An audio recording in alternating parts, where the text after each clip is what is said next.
before we talk about equipment, please, please, please do not pack every single piece of equipment that you have.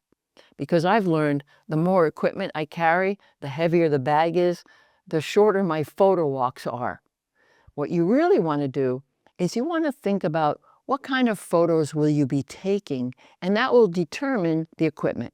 For example, if you're going on a safari, you will of course want to carry long lenses. If you're going to more urban environments, a shorter zoom, such as a 24-70 or prime lenses, are the way to go. So let's take a look at the gear that I take when I'm traveling. Starting with, I have this all-in-one camera. It's got a fixed 35mm lens, a 61 megapixel sensor, delivers great quality. And you know what I love about it? It's so small and light. I can carry this camera all day long. I can slip it into a small bag. And what's great about it is when I approach somebody, let's say to do a portrait, this is not intimidating. I can really connect with the person with this small camera. And that's why I really love carrying it.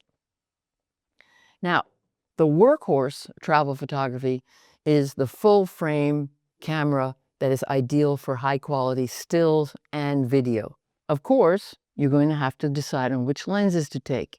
Once again, that depends on the pictures that you want to take. If I'm traveling to a more urban environment, I'm going to carry a 24-70 zoom. This allows me to photograph interior and exterior architecture, wider scenes, also do portraits, get details such as food. And I also always carry one prime lens with me. And it's usually either a 50mm or an 85mm because these prime lenses perform very well in low light and are ideal for portraits. So that's my kit.